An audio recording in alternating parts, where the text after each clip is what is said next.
And with a swimmer losing his life at a popular Nassau County beach. And a dangerous rip current may be to blame for that. CBS 2's Janelle Burrell is live in Long Beach for us this morning. Janelle?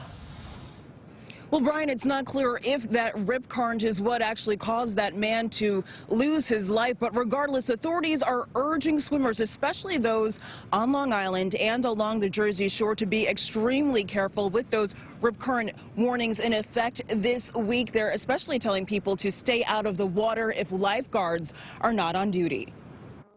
Witness cell phone video shows a small crowd gathered on the beach as emergency responders perform CPR on one of the men while the other is rushed to the hospital.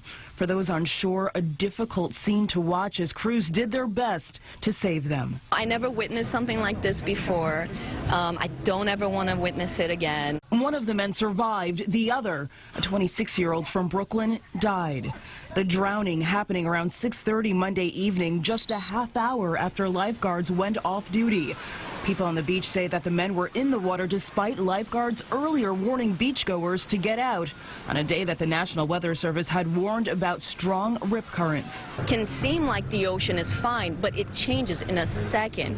And they went in the worst time in the water when the rip tide was bad. It's not clear if the rip current was the reason for the men going under, but the alert of the strong currents is one officials have been warning swimmers about at the beaches across our region this week. You start to walk in and all of a sudden it becomes difficult to walk, and that's where a lot of people make the mistake. They say, uh-oh, I'm having trouble walking, so I'm going to take my feet off the bottom and try to swim in. And unless you're an excellent swimmer, you're not going to swim against that current.